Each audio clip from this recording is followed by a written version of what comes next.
በፊት ማለት ነው። አሁን ላይ ግን ወደ ሌላ አገልግሎት ውላለች ማለት ነው። ለምሳሌ የምጣድ ሽሮ ከፈለኩኝ አምባሻ የሆነ በቃ የሆነ ነገር ለመስራት እሷ በጣም እንትን ትለኛለች። ለቁርስ ነገር በጣም ማለት ነው ተመችተኛለች ውዶችዬ። ብዙ ልጆች ከ16 እስከ 23 ነው እንትኗ ማለት ነው። አሁን እዚህ ጋር ግን ሽሮ የማደርገው እኔ በ20 ላይ ነው አብዛኛው ማለት ነው። 20 ላይ ምናምን ምን የማደርገው እና ውዶችዬ እዚህ ጋር ማለት ነው በጣም እቺ ምጣድ ብዙ ነገሮችን አቅልላለኛለች እንደነገርኳችሁ። ሽሮ በነገራችን ላይ ስለምወድ እየቀመስኩ ነው። ምን ትላላችሁ? ሽሮ ብጥብጥ እኔ በጣም ነው የምወደው። ናቴ ምጣድ ሽሮ ይወዳል። እኔ ደግሞ ሽሮ ብጥብጥ አላለ ቲማቲም አይሚን ቃሪያ ሽንኩርት ነው እንደዚህ እወዳለሁ። እና እዚህ ጋር ምጣዴ ከሰማችብኝ መቀነስ እችላለሁ። እና በጣም ብዙ ነገር ነው ያቀለለችኝ። ያያችሁ የኛው ምጣዴ አሁን ብዙ ሰዓት ይፈጅብኛል። እቺ ግን 10 ደቂቃ በማይፈጅ ውስጥ ማለት 5 ደቂቃ 6 ደቂቃ ምናምን ይበቃል። አሁን ሽሮ ምጣድ ሽሮ ለመስራት ማለት ቶሎ ስለምትገል አንዳፍታ ከጋለችልኝ በኋላ ሽሮ እንደዚህ አድርጌ ማለት ነው በስ አደረኩኝና ያው እንደነገርኳችሁ ሌላ ወጥ ስለነበረ ያው ናቲን ለማስደሰት ነው። ልክ በቃ እንደዚህ ጠባብስ ከጨረስኳ በኋላ ቃሪያ ማለት እንዲሁ ወጣ ሲል ነው የምጨምረው። ለምን እንደሆነ ታውቃላችሁ? ቃሪያ መብሰል የለበትም። ለጣሙ ብዬ ነው የምጨምረው። ይሄው ሳህኔን አጣጥቤ መልሻት ነበር። ከዛ ሳህኔ ላይ ጨመርኩ። ቀጥታ ምንድን አደረኩት? እንጀራ ምናምን አቀራርቤ ነበር። ልክ እናንተ እንድታዩልኝ ምንድን አደረኩት ውዶችዬ? እዚህ ጋር የምጣድ ሽሮዋን ብቻ ማለት ነው። ይሄን ሁሉ እንጀራ ልትበዩ ነው ወይ አትመጭም? ከናቲ ጋር ነው የምንበላው እና ቀመስኳት። ከዛ በኋላ ተነስቼ እጂችን ከቀመስኩ በኋላ ምንድን አደረኩት? ወጦቼ ምናምን አስተካክዬ አምጥቼ ምሳችንን በላን። ምሳ በልተን ከጨረስን በኋላ ልብስ ቀይረን ደግሞ የሆነ ቦታ ሄድን። ይሁት የት እንደሄድን ይሁ ባባዬን ለማዝናናት ባባዬ ማለት ነው። አበባ ለቁረጥ ይላል። የማይቀጥፈው ቅጠል የለም። አበባ ሲቀጥፍ በነገራችን ላይ ጫማ አልያዝኩለትም ነበረ። እንደዚህ አይነት ቦታ አልነበረ ማስበን የነበረው። እንግዲህ እግዚአብሔር የፈቀደ ይሆንና ሌላ ቦታ ነው ሄድነው። ስለዚህ ምንድን አደረኩበት ካልሱ ማለት ነው ወክ እያደረገ ነበረ። ያው ንጹህ ስለነበር ችግር የለውም። ምንም አይነት ጠጠር ምናምን ስለሌለው ችግር የለውም። ይሁ አበባ እንዴት እንደሚወድ ባባ አበባ ካልቀጠፍኩ ይላል። በቃ ጥፋት ማለት እንደ ጥፋት አንደኛ እኔ ልጅ እኔ ደግሞ ተጓዝ እያልኩት ነው። እሱ ደግሞ የሆነ ነገር ላይ አይቶ ስለነበረ ያንን ነገር ካላጠፋው እያለ ነው። ይሁት ይሄን ቅጠል ወዶታን ከአበባው ይልቅ ይሄን ቅጠል ነበር የወደደውና ይሄን ቅጠል መቅጠፍ ነበር የፈለገው። እና በጣም ብዙ ሰዎች ምናምን ስለነበሩ እዚህ ጋር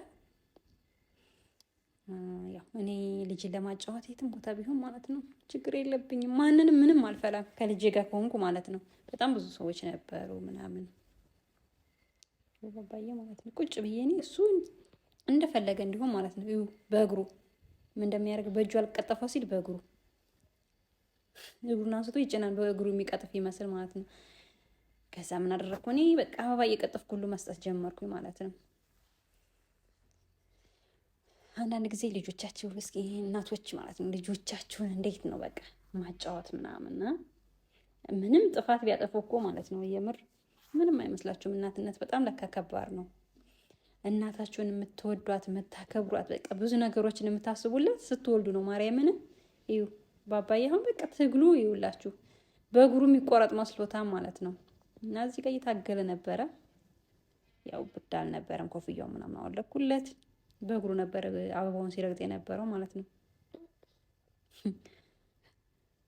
በእጁ ትቶ በእግሩ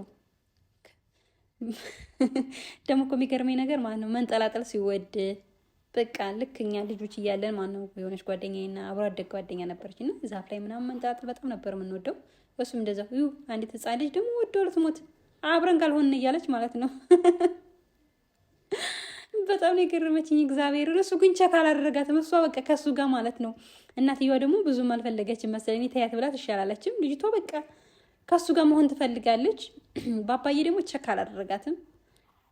በቃ ልቡ ያለው አበባ ላይ ስለነበር ማለት ነው። እና እንደዚህ በቃ እያጓስኩት ደክም ብሎት ይኸው ተመልሳ መጣች። እንዴት እንደወደደችው ማርያምን። ልጅ ለካ ከልጅ ጋር ነው የሚባለው እውነት ነው። ዋት እሷ የኔ ሚጥጥዬ ስታመር ብተዋት እናቷ በጣም እየተቆጣቻት ነበር። አትሂጂ እያለቻት እኔ ደግሞ ታያት እያልኩ ነበር ማለት ለነገሩ ካሜራ ምናምን ይዘን ስለነበረ ካሜራ ውስጥ እንዲገባ ስላልፈለገች ሊሆን ይችላል። ሁሉም ሰው ያው አይፈልግም ታውቃላችሁ። እኔ በቃ ለማንኛውም በየቦታው ማን ቁጭ ማለት ጀመርኩኝ ባባዬን ለማጫወት። ከዛ ተነስተን ደግሞ ወክ ማድረግ ጀመርን ባባና እኔ። ደስ አለው በቃ ደስ ብሎታ ምናምን። ግን ፀሐይም ነበር ትንሽ፣ ያው ሙቀት ባይኖርም ያው ክረምት ስለሆነ ፀሐይ አለ። ግን ገዛ በቃ እሱ ደስ ብሎት ነበር ባባውት። እኔ ምን መስያለሁ መሰላችሁ? ለልጄ ስለ የማልሆነው ነገር የለም አልኳችሁ። እና ውዶችዬ እስኪ እናንተስ ልጃችሁን እንዴት ነው የምትንከባከቡት? እኔ በዚህ መልክ ማለት ነው ልጄን በደንብ እየተንከባከብኩ ነበረ። ፎቶ ካሜራማኖች ደግሞ ምናምን ነበሩ ካላነሳዋ ናችሁ ምናምን እያሉ ነበር። እኛ ደግሞ አልፈለግንም ማለት መነሳት ካለብንም የራሳችን ስላለ ከዛ ማለት ነው ቁጭ አልን እዚህ ጋር። ባባዬ ደስ አለው። ሲደክመን ዙረን መተን ቁጭ አልን። ግን እንደዛም ብሎ ባባ አልደከመውም መሰለኝ። በቃ ወደ መሬት ነበር ሲመለከት የነበረው። ቦርሳ፣ በነገራችን ላይ ቦርሳ ዱላ ነገር እንዴት እንደሚወድ ይሁት፣ እንዴት እንደሚሆን ባባዬ።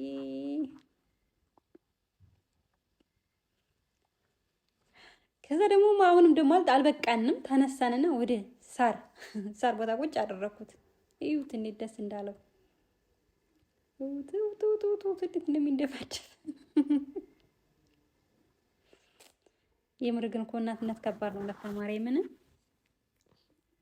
የእሱ ደስታ ነበር የሚያስደስተው ነገር ነበር ስደሰት የነበረው ማለት እሱ የሚያስደስተውን ነገር ነበር ታደርግ የነበረው። እኔ በቃ ቤት ስታጸዳ፣ ምግብ ስሰራ፣ ብዙ ስራ ሰርቼ ነው የሄድኩት። ደክሞኝ ነበር። ግን ያው ልጄ ደግሞ ደስ እንዲለው ብዬ ግዴታ ማለት ነው ልጄን ደግሞ ለማስደሰት ፈለኩኝና በቃ ደስ እየደከመኝም ቢሆን እሱ ግን አሁንም በቃ ይኸው ደበረው። ከሳሩ ሳነሳው ደብሮታል። እኔ ደግሞ ትንሽ ሳሩ ላይ ቁጫጭ ምናምን ስለነበረ ፈራሁኝ ማበለሱ ውስጥ ገብቶ እንዳይቆንጥጥ ምናምን ብዬ ፈርቼ ይዤው ተነሳውና ከዛ ቅጠል ማታ ላይ ያቆረኩለት። ይሁን የማይበላ ነገር ከሆነ ወደ አፉ ያደርጋል። እሱ የሚበላ ነገር ላይ ኖ በምንም ታምሮ ወደ አፉ አያደርግም። ግን የማይበላ ቅጠል ነገር የሆነ በቃ የማይበላ ነገር ላይ ግን ወደ አፉ የሚያደርጉ ልጆች ለምንድን ነው? የሚበላ እኮ ሲሰጧቸው ማለት ነው በእጁ ፍትፍት አድርጎ ነው የሚጥለው። ግን የሚበላ ነገር ሲሆን ፍትፍት አድርጎ ጥሎ የማይበላ ነገር ግን ወደ አፉ ነው የሚያደርገው። እና ውዶችዬ ለማንኛውም ውሏችን ዛሬ እንደዚህ ይሄን ይመስል ነበር።